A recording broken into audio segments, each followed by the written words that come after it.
You have almost certainly played the game. You buy properties as you go around the board. You collect rent when other players land on the ground you own. You build houses, then hotels, and the rent climbs sharply every time you do. You watch your friends slide slowly toward bankruptcy, mortgage their railroads, sell off their utilities, and eventually drop out of the game entirely, while one player, usually the one who got lucky and bought the right corner early, ends up owning almost everything, and everyone else ends up owning nothing. It is called Monopoly, and it is one of the best-selling board games ever made, translated into dozens of languages, sold in the hundreds of millions of copies, so thoroughly woven into the culture that most people who have played it have never once stopped to ask what it is actually teaching them, which is this: land is scarce. Whoever gets there first and buys the best of it wins. Everyone else eventually loses everything to rent. Here is the part almost nobody knows. The woman who actually designed that board, decades before Parker Brothers ever touched it, did not intend it as a celebration. She intended it as a warning. Her name was Lizzie Maggi, and she built the game specifically to demonstrate to anyone who sat down and played it just how brutal and how avoidable the ordinary economics of land and rent really were. And her original design had a second set of rules printed right alongside the first, a version almost nobody remembers, in which the rent you pay did not vanish into one lucky player's pocket. It flowed instead into a common pot, shared by everyone at the table, and the game was won not by bankrupting your friends, but by everyone rising together. She called it, tellingly, the prosperity rules. The rules that became Monopoly, the rules the whole world knows and plays every Christmas, were only ever meant to be half the lesson, the half showing you the disease, the other half, the cure, got thrown away. But here is the truly strange part, the reason this story is not simply a piece of board game trivia. Lizzie Maggi did not invent this second, fairer set of rules out of nowhere. She was playtesting an idea that already existed, in real life, a few miles from where she lived, in an actual village where people had stopped just imagining the fair version of the game and had started living inside it. That village still exists. It is called Arden, Delaware, and since the year 1900, more than a century before you learned to play Monopoly, the people who live there have never, not once, been allowed to privately own the ground beneath their own houses. They own their homes. They will never own the land. Every single year, without exception, the whole village gathers and votes together on precisely how much rent the ground itself is worth, and that rent, instead of flowing into a landlord's pocket, flows straight back into the village, the school, the green, the theatre, the path through the woods, for the benefit of everyone who lives there. One idea, two boards. One became the most famous celebration of ruthless private ownership in the history of American entertainment. The other became a real, tiny, still functioning town, where the fair version of the rules has been running, quietly, uninterrupted, for over 120 years, while almost nobody outside its 160 acres ever noticed the fork in the road at all. Let's walk both branches, starting with the one almost nobody chose.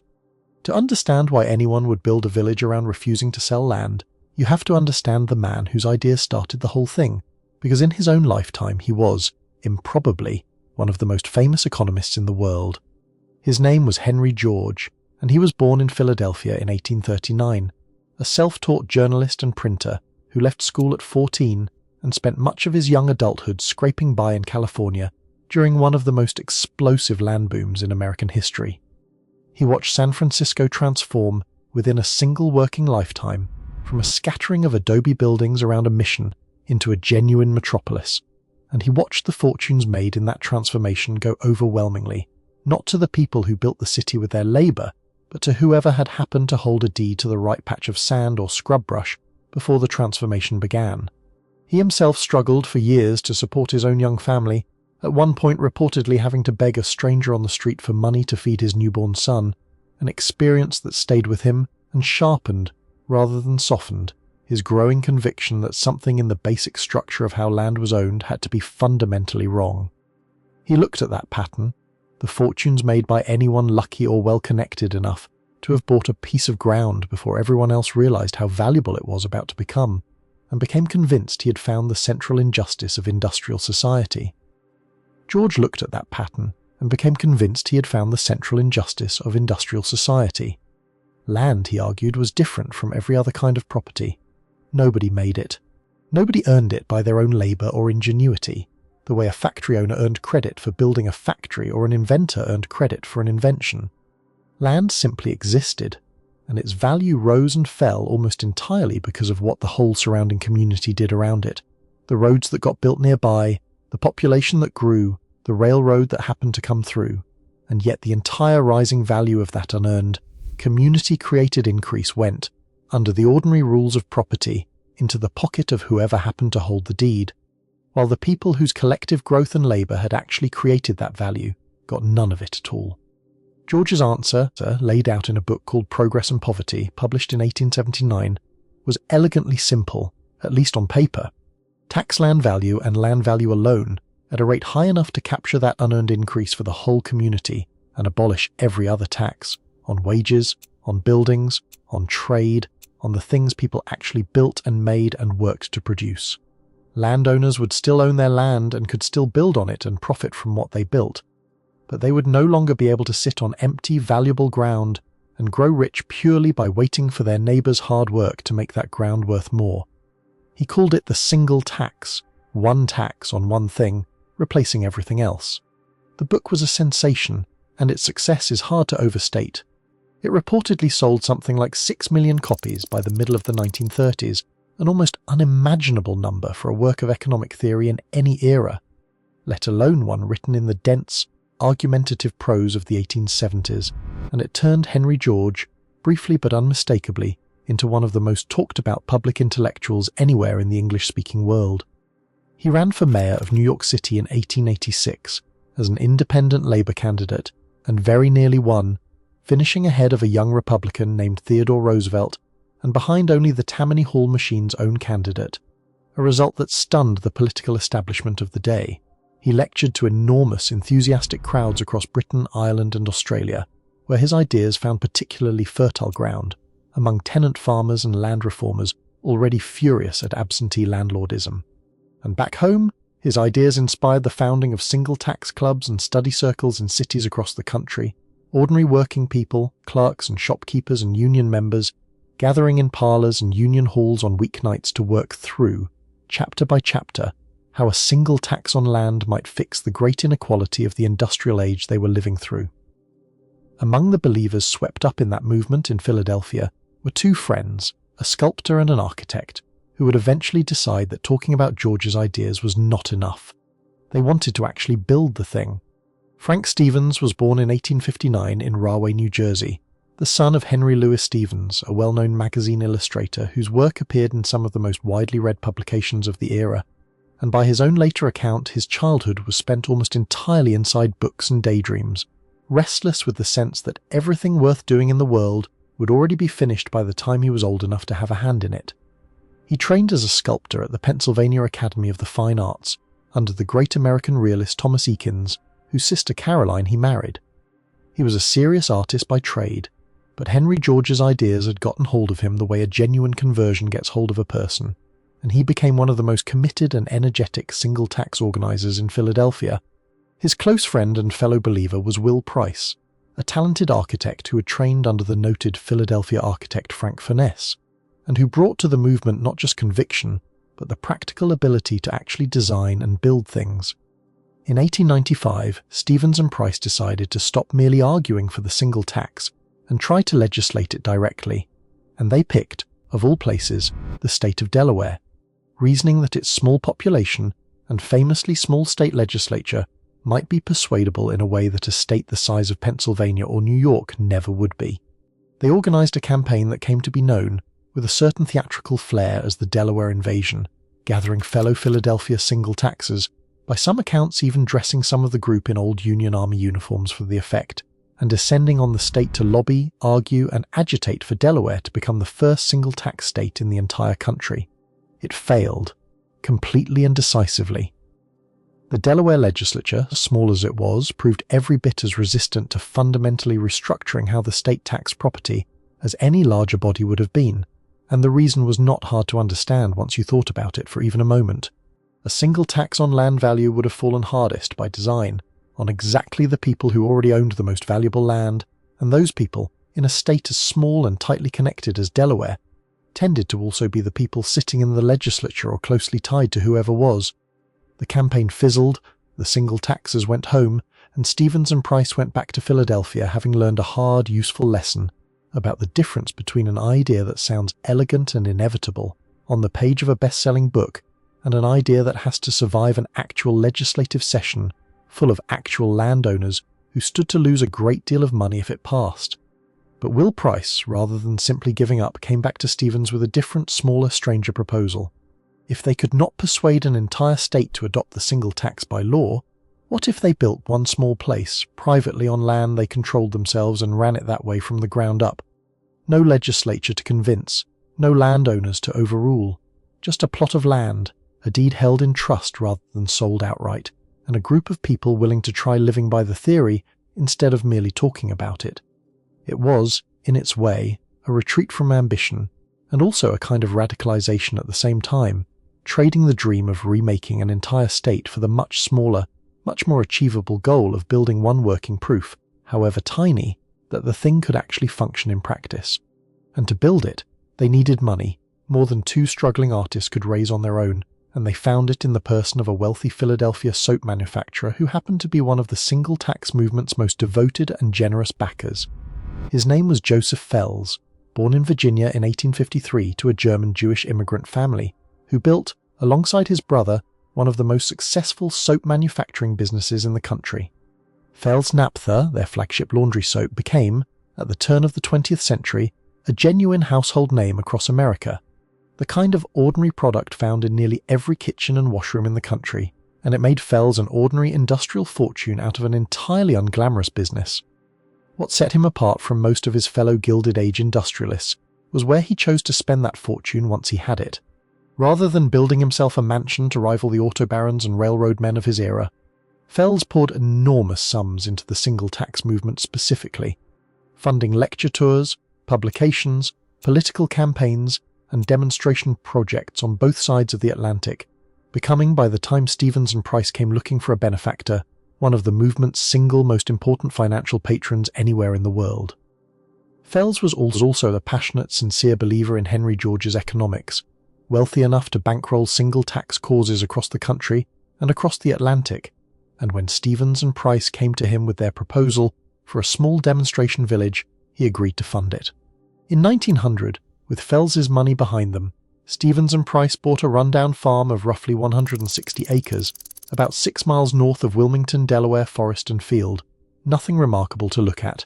and they gave it a name borrowed from Shakespeare, The Forest of Arden, the setting of As You Like It, a comedy about people who leave behind the corrupt, status-obsessed court, and find, in the woods, a simpler, freer, more honest way of living together. It was an apt choice. In Shakespeare's play, The Forest of Arden is where banished dukes, lovesick courtiers, and ordinary shepherds all end up living side by side, stripped of the rigid social rank that governed them at court, discovering, out among the trees, a simpler and more honest way of relating to one another, a fairly precise theatrical blueprint for what Stevens and Price hoped their actual, non-fictional Delaware farm might become. They set the village motto over its gate, rendered in the deliberately old-fashioned, simplified spelling the movement favoured, "Ye are welcome hither," a phrase some residents have long enjoyed pointing out is a gentle, hopeful inversion of the words Dante placed over the gate of hell in his Inferno, "Abandon all hope, ye who enter here." Arden, its founders intended, would say the opposite. "Come in, you are welcome. There is nothing to fear here," and then they set about actually doing the thing that made Arden different from every other quaint, well-meaning artist colony of its era. They did not sell a single lot. Stevens and Price, and later a formal board of trustees, held legal title to the entire village themselves and offered long leases, 99 years in the earliest arrangements, to anyone who wanted to build a home and live there.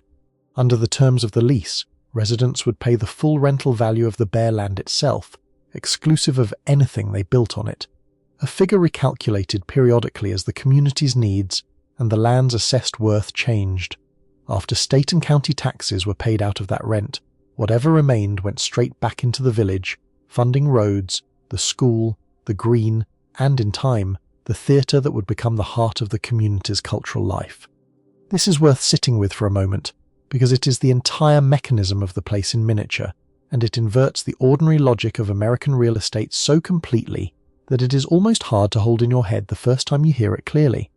In an ordinary American town, when you buy a house, you're really buying two very different things bundled together as one purchase: the physical structure someone built and the ground it sits on, and over time it is usually the ground, not the structure, that quietly does most of the appreciating as the neighborhood improves, as the city grows toward you, as everyone else's collective activity makes your particular patch of dirt more valuable through no effort of your own. In Arden, that second thing was taken off the table entirely. You could own the house, you could improve it, sell it, pass it to your children, but the ground beneath it was never ever going to be yours to sell for a profit because it was never going to be yours to own in the first place. It belonged, and still belongs today, to everyone. Consider what that actually means for two neighbors on an ordinary American street, one in an ordinary town and one in Arden. In the ordinary town, if the neighborhood becomes fashionable, if a good new school opens nearby, if a subway line finally reaches the area, the homeowner's land quietly, automatically becomes worth vastly more than they paid for it. And when they eventually sell, they pocket that increase as pure profit, unearned by anything they personally did, purely a gift of everyone else's collective activity around them. In Arden, that same rising desirability shows up, but it cannot be pocketed the same way, because nobody owns the land to sell in the first place. Instead, that rising value gets captured openly by the whole community, through the land rent everyone pays and everyone votes on together. The value the neighborhood as a whole created stays with the neighborhood as a whole. That is the entire single tax argument, reduced to two backyards on two different kinds of street. Scale that same small mechanism up, and you start to see why George's followers believed it could reorganize the whole of industrial society. In an ordinary city, as population grows and infrastructure improves, the aggregate rise in land values across just one metropolitan area can run into the hundreds of billions of dollars over a generation, nearly all of it captured privately by whoever happened to already hold the deeds, nearly none of it flowing back to the public investment and population growth that actually created it. George's single tax proposed capturing that entire, enormous, largely invisible transfer of wealth and redirecting it toward the public good instead, funding schools, infrastructure and services without ever having to tax anyone's wages or their business at all. Arden never operated at anything close to that scale, but the underlying arithmetic on its own 160 acres is identical, run in miniature year after year by a group of neighbours small enough to fit comfortably in one room. Stevens and Price did not stop at the economics. They layered two more sets of ideas on top of the single tax, and together the three of them shaped everything about how Arden looked and felt from its very first years. The first was the arts and crafts movement, the philosophy of the English designer and writer William Morris, who had spent his own career rebelling against the ugliness and alienation of industrial mass production, arguing for a return to handmade craft, honest materials, and a village-scaled cooperative way of living and working that put beauty and dignity back into ordinary daily labour. The second was the Garden City movement of the English planner Ebenezer Howard, who believed that a well-designed town needed generous shared green space at its heart,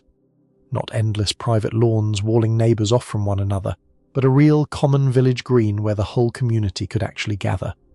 Between the two influences, Arden was laid out less like a conventional American subdivision and more like an idealised English village transplanted onto a Delaware farm, curving lanes instead of a rigid grid, houses set close enough together to encourage neighbourliness rather than spaced apart to maximise each family's private isolation, and, running through the whole plan, a deliberate permanent commitment to open space. Where a conventional American developer of the same era would have platted the farm into the largest possible number of individually saleable rectangular lots, maximising the profit on every square foot, Price designed Arden to deliberately waste, by ordinary commercial logic, enormous amounts of potential building land on greens, curving paths and shared woodland, because the entire economic premise of the place made that kind of waste free. There was no profit motive pushing anyone to subdivide the green for one more house, because nobody was ever going to sell that ground for a profit in the first place. Roughly half of the original acreage, by design, was never leased to anyone at all. It was set aside forever as woods, greens, buffer forest and footpaths, land nobody would ever build a house on, land that existed purely for the shared enjoyment of everyone in the village, a decision that still shapes Arden's character more than a century later. Walk through the community today and you will find a tree canopy covering something like 80% of the land, dense enough that Arden has been formally recognised as a Tree City USA site, and you will find a network of footpaths threading between the houses that lets you walk from one end of the village to the other without ever setting foot on a paved public road. A small, quiet, physical expression of the same underlying idea that shaped the leasehold itself. Some things simply should not be carved up, sold off, and fenced into private hands, and land, the founders believed, from a backyard garden all the way up to the whole village green, was one of them. That commitment to shared culture is still visibly actively present in the village today, more than a century after the founders first organised their own theatre, because there was, quite literally, nowhere else nearby to see a play. Arden's various guilds, the Shakespeare Guild, the Folk Guild, the Concert Guild, the Gardening Guild, and several more besides, still meet regularly and still put on the events that anchor the village's calendar. From summer, Shakespeare performed outdoors at the Frank Stevens Memorial Theatre, to the annual Arden Fair, which by now draws visitors from well outside the village's own 160 acres, people with no leasehold interest at all in the single tax, coming purely for the crafts, the music, and the particular unhurried handmade atmosphere that a century of arts and crafts values, layered on top of a century of collective land ownership, has produced. The founders also embraced, with an earnestness that reads as almost sweet from a distance, William Morris's enthusiasm for simplified spelling, a minor progressive-era fad that argued English orthography was needlessly complicated and ought to be reformed toward how words actually sounded. Most of that movement has been entirely forgotten by history. In Arden, one small piece of it survives, hiding in plain sight in the names of the community's hobby and interest clubs. To this day, the village's theatre group, music group, dance group, gardening group, and half a dozen others are formally called in every piece of Arden's own paperwork. Not guilds, but guilds. The old simplified spelling, kept alive for more than a century by nothing more than habit and affection. A tiny linguistic fossil of one progressive-era enthusiasm, still sitting quietly inside a village built to demonstrate a completely different one. Early life in Arden was, by every account, communal and unusual for its time. Residents built their own houses, often literally with their own hands, in the arts and crafts style price-favoured. Modest, honest, unpretentious buildings meant to be lived in rather than admired from the street. They organised their own theatre, their own crafts, their own concerts and dances, largely because there was very little else nearby to do, and because the whole point of the place was to build a self-sufficient cooperative cultural life alongside the economic experiment. And almost immediately, Arden began attracting a very particular kind of person,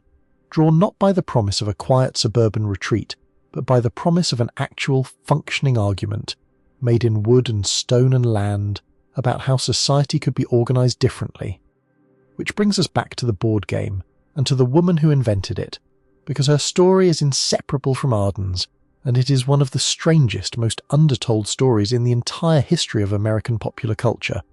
Her name was Elizabeth McGee, known to almost everyone as Lizzie, born in Illinois in 1866, the daughter of a newspaper editor who had raised her on a steady diet of abolitionist, feminist, and anti-monopolist politics.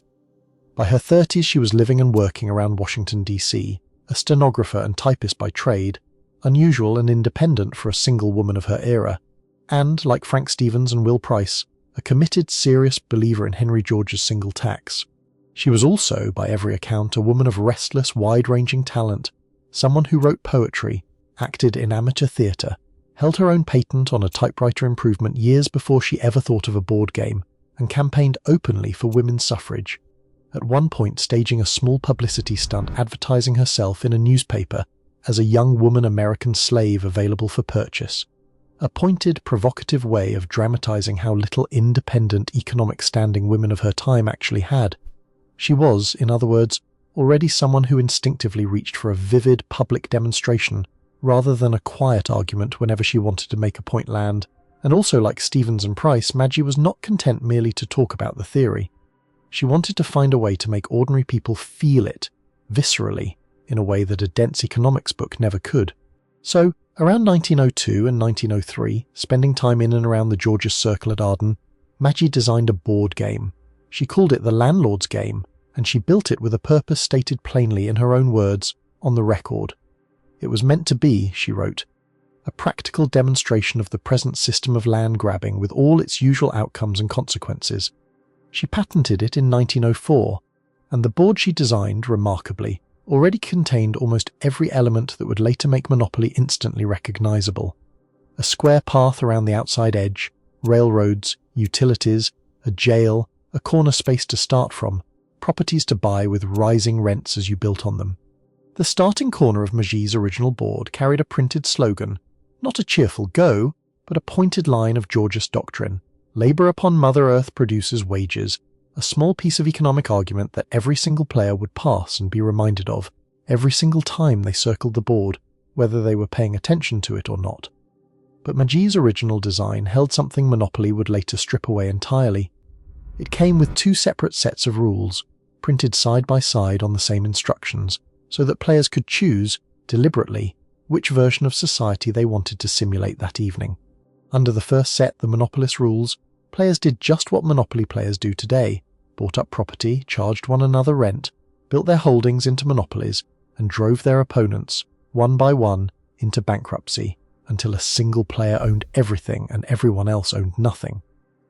Under the second set, the rules Magie called prosperity, or the single tax rules, land could still be leased and used, but the rent it generated did not vanish into any one player's private fortune. It flowed instead into a shared public treasury, funding a shared benefit for the whole table, in one version literally a free college space players could land on, and the game was not won by one person's total victory over everyone else's total ruin. It was won together, when even the poorest player at the table had managed to double their original stake. This was not just a different way to win. It was a different definition of what winning even meant. Two boards, one shared set of rules for movement and rent and property, two entirely different outcomes, entirely different definitions of what it even meant to win. Play the same physical squares, roll the same dice, land on the same railroads, and depending purely on which written rule set the table had agreed to follow that evening, you could walk away from the table having just experienced in miniature either the ordinary savage churn of monopoly capitalism or the quiet, collective, unglamorous machinery of a single tax economy. The board never changed, only the rules governing what happened to the rent did, and that one variable was enough to turn the exact same physical object into two entirely different arguments about how a society should work. Magie wanted people to play the first set of rules, feel how ugly and how brutal it was to watch their friends go slowly bankrupt, while they profited from nothing but the accident of owning the right square, and then play the second set of rules and feel the difference, immediately in their own hands at their own table, with their own friends, not as an abstract argument in a book, but as a lived felt contrast between two ways an economy could be organized. It is, when you actually understand what she built, one of the most ingenious pieces of political communication ever designed, decades ahead of its time, using the addictive mechanics of a game to make an economic argument that a progress and poverty pamphlet, however many millions of copies it sold, could never quite make people feel in their gut the way losing a game to your own greedy friend does. She shared it, unsurprisingly, with her fellow Georgists, and one of the circles she shared it with was Arden's, where it found an eager, obvious audience among people who were already trying to live the very thing the game was teaching. Among the people who learned it there, by most accounts, was a young University of Pennsylvania economics professor named Scott Nearing, who would go on to become one of Arden's own most notable residents, and who began using Magie's game in his own Wharton School classrooms around 1906, teaching a generation of business students the mechanics of land rent and monopoly through play rather than lecture,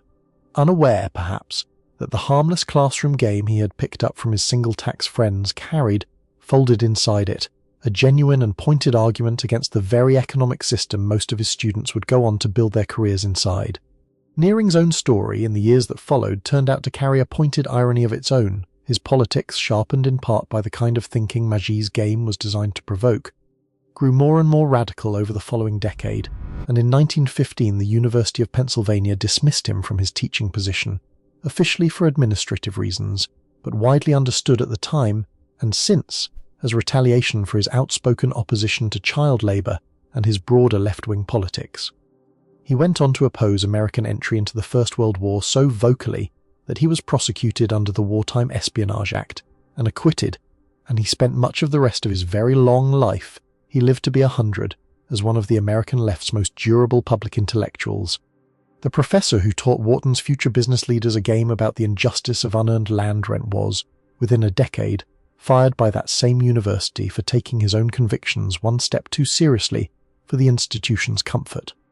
The landlord's game spread the way a good idea spreads before the internet exists to spread it. Slowly, informally, hand to hand, board to board, copied and recopied by hand by whoever wanted a set. Passed between Quaker communities, Georgia's study circles, and college economics departments up and down the East Coast, at Harvard, at Columbia, at Wharton. It never became a commercial hit. Parker Brothers themselves actually looked at it in 1909 when Maggi approached them directly and rejected it as too complicated and too didactic for the mass market, a verdict that would look almost unbelievable a generation later, because sometime over the following 2.5 decades, as the game kept circulating informally among people who had learned it at parties at colleges in living rooms, something quietly happened to it. The second rule set, the prosperity rules, the entire built-in argument for a fairer alternative, gradually fell away, dropped from casual play the way the harder, more instructive half of any game tends to get dropped when people just want to have fun on a Sunday afternoon. What remained, passed down through years of informal, uncredited, home-copied versions, was just the monopolist half, the bankruptcy half, stripped of its warning label, stripped of its counter-argument, stripped, eventually, of any memory that it had ever been anything other than straightforward, unqualified entertainment. In the middle of the Great Depression, an unemployed man in Pennsylvania named Charles Darrow learned a version of this now prosperity-free game from friends, refined its presentation, added Atlantic City street names, and in 1935 sold it to Parker Brothers as his own original invention. Parker Brothers marketed it as Monopoly, and it became, almost overnight, one of the most successful board games ever released. A genuine cultural phenomenon, its rags-to-riches origin story, an unemployed man's clever invention saving his family during the Depression, the kind of heartwarming tale America wanted to believe about itself in 1935. Darrow became wealthy. Parker Brothers became wealthier still. The company built its entire early marketing campaign around the rags-to-riches myth of Darrow's invention, an unemployed man down on his luck in the depths of the Depression, dreaming up a game about getting rich as a kind of hopeful fantasy for millions of other Americans in precisely his position, and the story worked precisely because it flattered the country's own preferred narrative about itself, that fortune rewards individual cleverness and hard work rather than, as Maggi's actual design had argued from the very beginning, the accident of who got to the good property first. Lizzie Maggi, by then in her 60s, watched all of this happen from the sidelines, and she did not stay quiet about it. In 1936, she gathered reporters to her home, laid her original landlord's game boards out on her kitchen table next to a brand new copy of Monopoly, and showed them, side by side, how identical the two designs actually were, exactly how completely her own decades-old invention, and the entire economic argument she had built it to make, had been erased from the story Parker Brothers was now telling the country. The reporters, by most accounts were visibly startled by the resemblance. It made for a modest news story at the time. It did not change anything. Parker Brothers had, some years earlier, quietly bought out Maggi's original patents for a small one-time sum, not out of any interest in her design, but as part of a broader strategy of buying up and burying every rival property trading game on the market that might compete with their new hit, and Maggi's authorship of the game underneath Monopoly went essentially uncredited, unacknowledged, and largely forgotten for most of the rest of the 20th century. Sit with the shape of that story for a moment, because it is, in miniature, almost exactly the argument the game itself was built to make. A woman designed something to demonstrate how unearned advantage compounds, how the person who gets there first and holds the deed profits enormously from work and value that other people actually created, and then watched precisely that pattern play out with her own invention, her own labour, her own decades-old idea, quietly appropriated, monetized, and credited to someone else, while she received almost nothing. The landlord's game did not just teach the lesson of monopoly capitalism. Its own history became one more case study in it. That erasure did not stay total forever.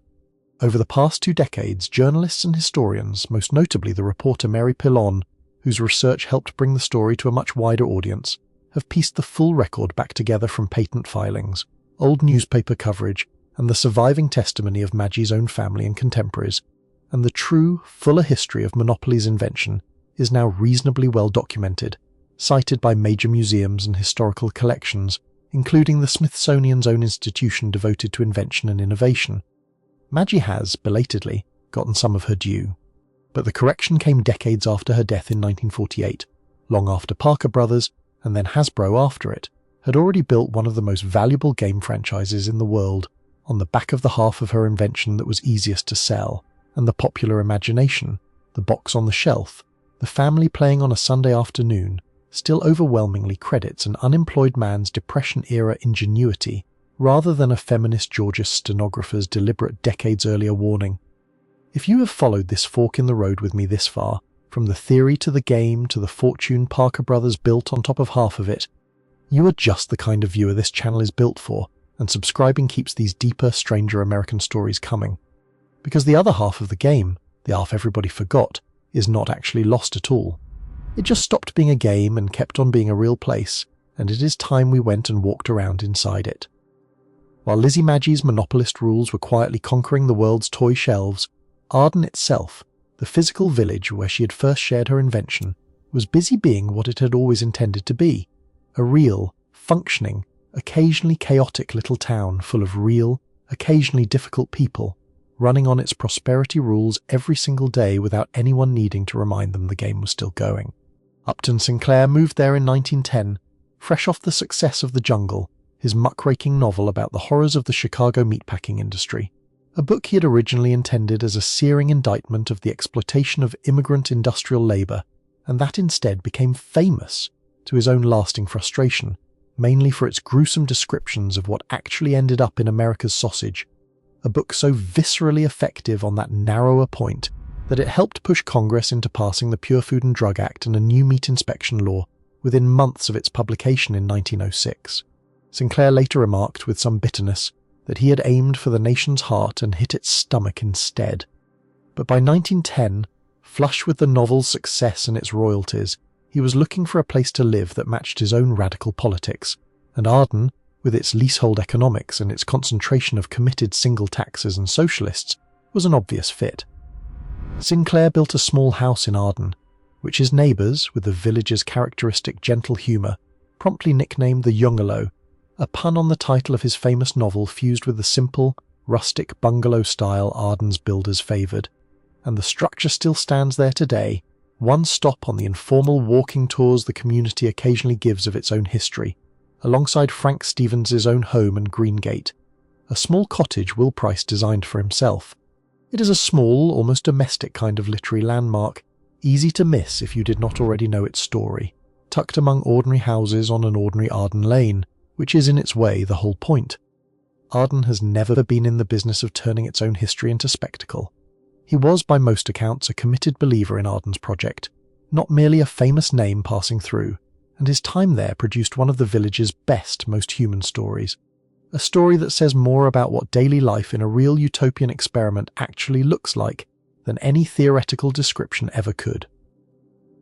In August of 1911, Sinclair, along with Scott Nearing and a small group of other Arden residents, was arrested on a Sunday for the crime of playing sports. Delaware still had an old statute on the books against gaming on the Sabbath, and a fellow Arden resident, an anarchist shoemaker named George Brown, who by most accounts had a long-standing grudge against several people in the group, reported them to the authorities for playing baseball that day, and, for good measure, had Sinclair included as well, on the grounds that he had been seen playing tennis that same Sunday morning. The whole group, 11 people by most counts, spent roughly 18 hours locked up in the Newcastle County Jail before the charges were quietly dropped. Once someone in the group pointed out pointedly that several of the local officials and judges involved in the case were themselves known to spend their own Sundays playing golf, a sport that had somehow escaped the same statute's attention. The story made national news briefly, less as a scandal than as a small wry comedy about small-town self-righteousness colliding with celebrity, and Sinclair and the others used their brief moment of notoriety to say a few pointed words to the visiting reporters about the actually intolerable conditions inside the county jail, a much more serious subject than a baseball game, hiding inside what had started as a piece of petty local gossip. It is a funny, deeply human episode, and it is worth including here precisely because it undercuts any temptation to picture Arden's early years as some solemn, humorless commune of true believers. It was, from very early on, a real town with real neighbours, real grudges, real absurd local dramas, running on top of a truly radical economic idea, the theory and the human comedy operating side by side, the way they do in every real place that has ever existed. George Brown himself, the anarchist shoemaker whose grudge landed Sinclair and Nearing in jail, turns up in the village's own contemporary record a year earlier as well, in an episode that captures the same texture from a slightly different angle. At a village pageant in September of 1910, a medieval procession with residents dressed as knights, troubadours, pages and squires, Brown, who had not been assigned a role, decided to invent one for himself, dressing in rags, smearing himself with mud, and inserting himself into the proceedings as an uninvited beggar, taunting the other costume characters and demanding alms from the crowd, so convincingly that, according to the single tax movement's own newspaper coverage of the event, several onlookers had to be reassured that he was, in fact, only part of the show. Brown was, by most accounts, a real, difficult, opinionated presence in the village's early social life, prone to inserting his own views uninvited into whatever gathering was underway, and Arden's founders, whatever their loftier theories about shared land and collective decision-making, still had to figure out in practice how to live alongside someone like that, week after week, which is its own small, honest lesson about what building an actual community, rather than merely an economic theory, really requires. Arden's early residents also included some of the era's most committed political radicals, drawn to the village for the same reason Sinclair and Nearing were, because it was one of the very few places in America where the ideas they believed in were not simply being discussed, but actually, physically, being lived.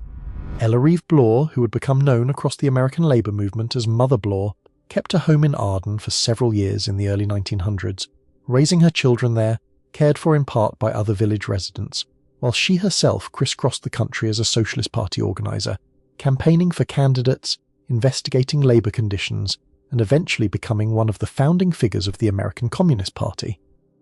Her son, Hamilton Ware, known to everyone as Buzz, grew up in the village and went on to become one of its own longtime community leaders in later decades. The former Arden schoolhouse is named for him today, the Buzz Ware Village Centre, a small, quiet piece of continuity linking the village's radical founding generation directly to its present-day civic life. All of this is worth knowing not only as colourful historical trivia, but because it tells you something true about what kind of place Arden actually was in its formative years, and in many ways still is. It was never a passive retirement community for people who happened to like the low taxes. It was a magnet for people who were seriously, sometimes militantly, engaged with the biggest political and economic questions of their era, people willing to be arrested for a baseball game, fired from a university for their politics, jailed repeatedly for their labour organising, because they had found, in this one small leased land village, a place where at least one piece of the world they were fighting for already existed tangibly under their own feet, and the mechanism that made all of that possible, the actual machinery of the leasehold and the rent, has not fundamentally changed since 1900, which is perhaps the single most remarkable fact about Arden today. Here is how it still works. You do not buy land in Arden, you never have been able to. What you buy, when you move in, is a leasehold, essentially a very long-term right to occupy a specific plot, and the house that sits on it, if there already is one, or the right to build one, if there is not. The land itself remains the property of a trust, administered on behalf of the whole village. Every year, elected assessors go through the village and calculate what each leaseholder owes in land rent, a figure based on the square footage of your particular plot, rather than on the market value of whatever house you happen to have built on it, a deliberate design choice meant to make sure that fixing up your home, building an addition, keeping your garden beautiful, never increases your tax bill the way it would almost anywhere else in America. And then, every year, the whole community, every adult resident who has lived there long enough to qualify, gathers for the town assembly, Arden's direct democracy town meeting, and debates and votes on the village budget and the rent that will fund it. This is the Prosperity Square, made real, running every single year without interruption since the earliest days of the village. The rent does not flow to a landlord. It flows into a common pot, and that common pot pays for the roads, the school taxes, the county obligations, the upkeep of the green, the theatre, the paths through the woods, everything the whole community shares, decided not by a distant landowner or a faceless management company, but by the leaseholders themselves, standing up in a room together once a year and voting on precisely how much the ground under their own feet is worth to all of them collectively. This is not a symbolic or ceremonial vote. The kind of thing that happens once and then quietly gets rubber-stamped by a board every year afterward, without real debate.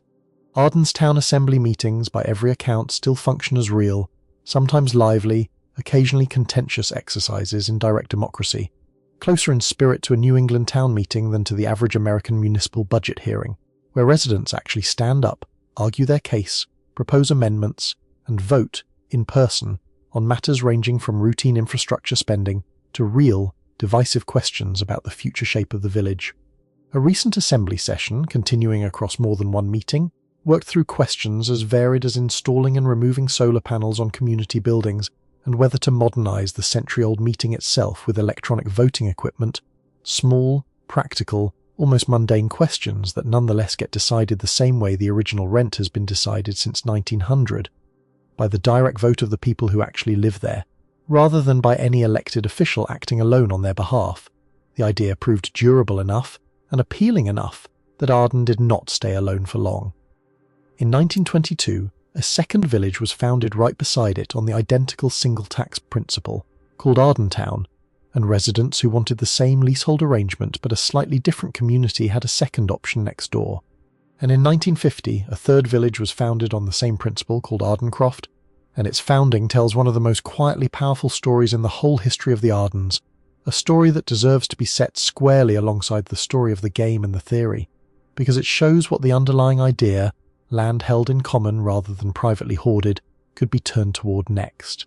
Ardencroft was founded explicitly and deliberately as an integrated community at a moment in American history, the years right around 1950, when the overwhelming majority of American suburbs, including plenty of wealthy, well-meaning ones not so very far from Delaware, were actively organizing themselves to keep black families out, whether through restrictive covenants, informal broker steering, or, as in at least one infamous case just a few states away, an actual scored questionnaire designed to calculate exactly how unwelcome a family should be made to feel. Ardencroft's founders did the opposite, on purpose, seeking out and welcoming black and white families together into one small, deliberately integrated leasehold community, years before the wider civil rights movement would force the rest of the country to reckon with the same question. Ardencroft was, in fact, the last of a whole loose national network of Georgian land trusts founded between 1894 and 1950, and its particular founders chose to make racial integration a core, stated part of its mission from the very beginning. Not an accident of who happened to apply, but a deliberate recruiting goal, actively seeking out families who wanted to live in a truly mixed community at a moment when most of white America, given the choice, was actively organizing to prevent that very thing. The former Arden School, serving all three villages, is reported to have begun integrating around this same period as well, ahead of much of the surrounding region. It is worth pausing on why a village built around a theory of land economics would also become, almost naturally, a haven for racial integration, because the connection is not an accident. The whole underlying premise of the single tax, at its philosophical root, is that land belongs by right to the whole community, rather than to whichever individual happened to arrive first and grab the best of it. Once you've accepted that premise seriously enough to build an actual village on it, the leap to rejecting exclusion by race is not really a separate idea. It is the same idea, applied one step further, the belief that no one gets to hoard a shared resource, land, community, opportunity, purely on the basis of having arrived earlier or looking a certain way. Ardencroft's founders seem to have understood that connection instinctively and acted on it directly, at a moment when very few of their neighbours anywhere in the country were willing to do the same. Today, the three villages together, Arden, Ardentown and Ardencroft, are known collectively as the Ardens, and in 2003 the whole cluster was formally listed on the National Register of Historic Places as the Ardens Historic District, encompassing hundreds of contributing buildings across the combined communities, a formal acknowledgement that what began as one small eccentric economic experiment on 160 acres had, by then, become something worth preserving as a genuine piece of American history. It is an unusual thing for a National Register listing to protect, because most historic districts preserve buildings, a courthouse, a row of Victorian storefronts, a battlefield. The Arden's Historic District at its core is protecting something closer to a living legal and economic arrangement, the leasehold system itself still actively administering real people's real annual rent, rather than a frozen architectural snapshot of a moment that has otherwise passed. The buildings matter, and many of them are honestly lovely examples of early arts and crafts design. But the thing actually being preserved, the thing that makes the Ardens worth a historical marker rather than a merely pleasant old neighbourhood,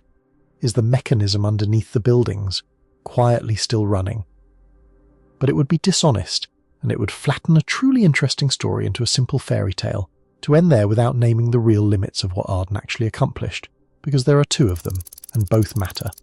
The first is simply this. Henry George's single tax never caught on anywhere close to the scale its Gilded Age believers imagined. It did not remake Delaware, let alone the country. Most professional economists today, looking back, tend to view George's core insight, that unearned increases in land value ought to be captured for public benefit rather than pocketed privately, as a useful and still relevant idea, one that survives today in more modest, partial forms like land value taxation debates in a handful of cities. But almost none of them treat it as the single, comprehensive fix for economic inequality that George's original movement believed it to be.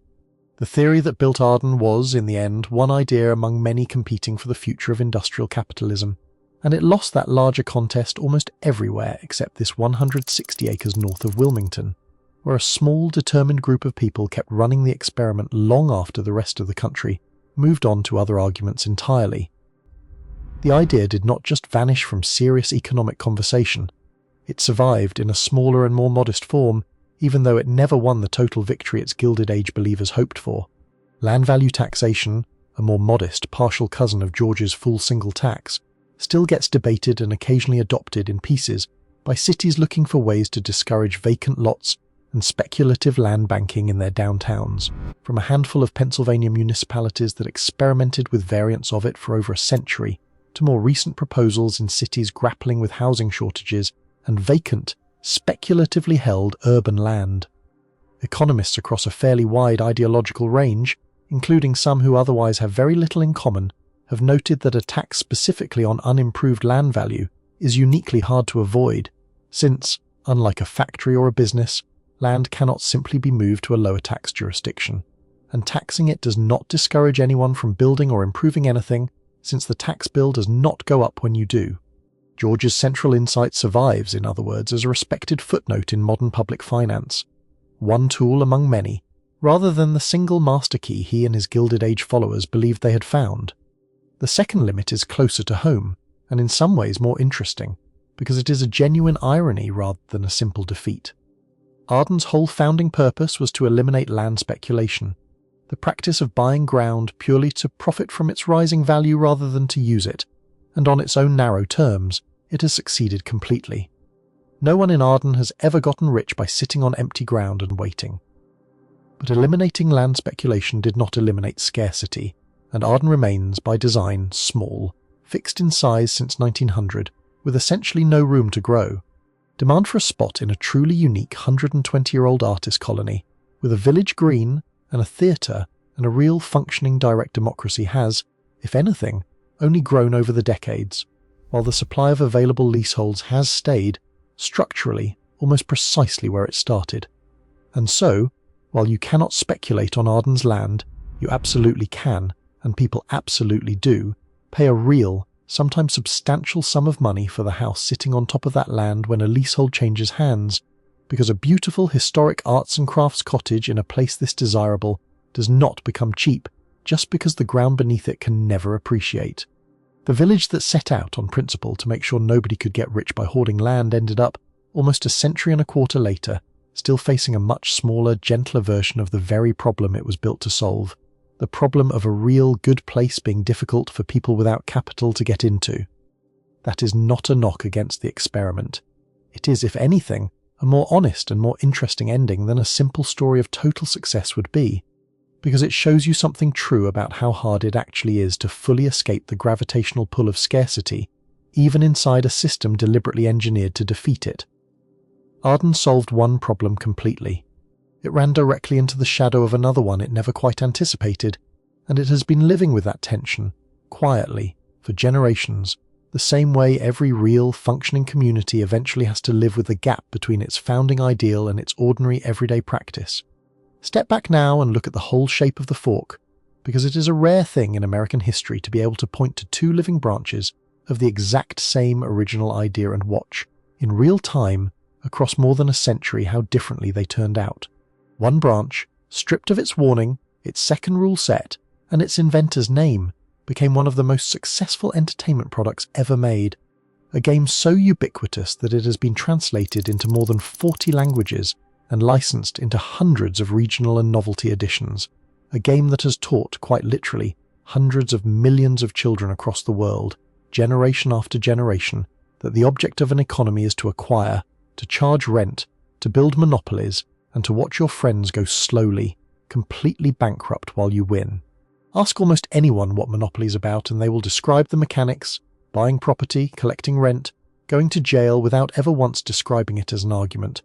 Because by the time most of us encounter it, as children, at a kitchen table, the argument has been so thoroughly sanded away by decades of casual repetition that only the mechanics remain. Value, neutral, purely procedural, just a game.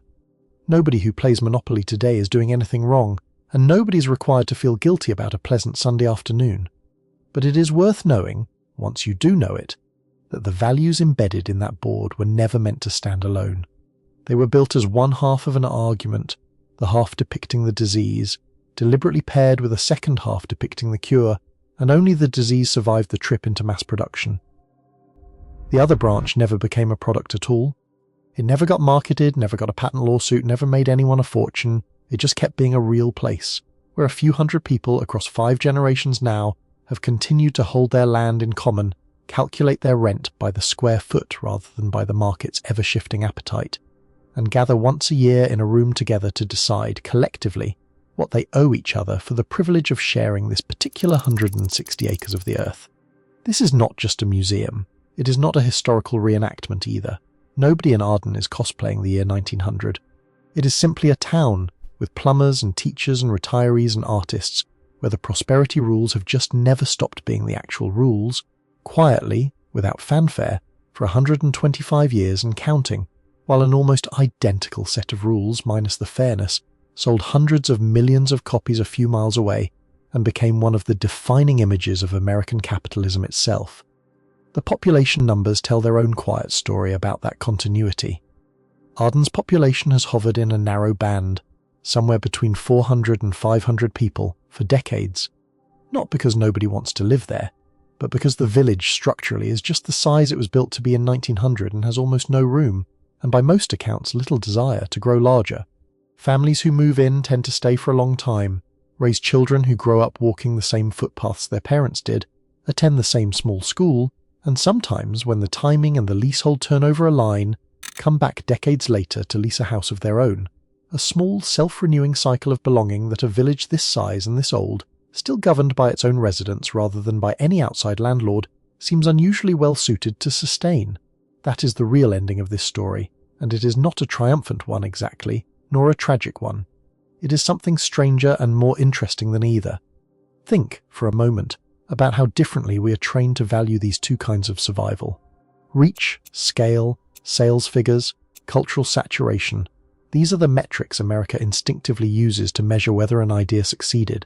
By every one of those measures, the monopolist rules won overwhelmingly, and the prosperity rules barely register at all. A footnote, a curiosity, 160 acres against the entire world's toy shelves. But there is another way to measure an idea's success, quieter and slower,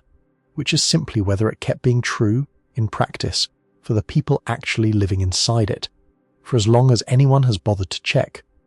By that measure, the ledger reads very differently. Arden's rent has been set every single year by an actual vote of actual people, without a single year's interruption, for longer than the state of Delaware has had an income tax, longer than Social Security has existed, longer than almost any other single continuous democratic practice you could name in the entire country. Reach is not the only kind of victory an idea can have.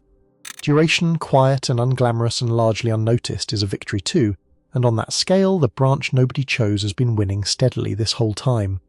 The idea that most of America chose, the monopolist rules, became ubiquitous, familiar, and on some level beloved, sitting in closets in tens of millions of homes, brought out at every family holiday, its values so normalized by sheer repetition that almost nobody playing it today thinks of it as making an argument about anything at all. The idea that almost nobody chose, the prosperity rules, never got that kind of reach.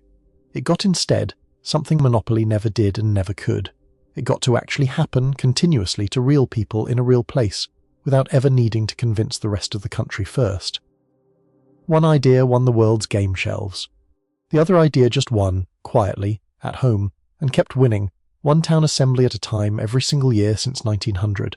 Go back at the end to the game itself sitting in its box on a closet shelf somewhere, waiting for the next holiday, the next rainy afternoon, the next family gathering. Somewhere on that board, underneath a century of familiarity, is a woman's forgotten warning, patented in 1904, playtested by real people in a real Delaware village who believed hard enough in her second set of rules to go out and build them into an actual town. You will not find the prosperity rules printed in the box today. Parker Brothers, and every publisher since, kept only the half that sells, but the other half never actually disappeared. It just stopped being a game.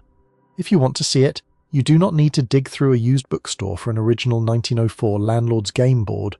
or track down some out-of-print pamphlet from the single tax movement's Gilded Age heyday. You can simply drive 6 miles north of Wilmington, Delaware, park your car, and walk into a village where you can still, this year, go stand in a room with your neighbours and vote, together, on what the ground beneath all of your feet is actually worth to each other. The same vote, held every single year, since before the game that made the other half of this idea famous even existed. If you want to see what happens on the exact opposite end of that same fork, when a wealthy American community decided the ground it stood on belonged only to certain kinds of people, and built an entire hidden, numbered system to enforce precisely who was allowed to buy their way in, there is a companion piece worth telling next. It follows a different village, wealthier and far better known, that used the same basic idea, land as the thing that decides who belongs, and pointed it in precisely the opposite direction. It is on the screen right now. Go see what the other rule set actually looked like.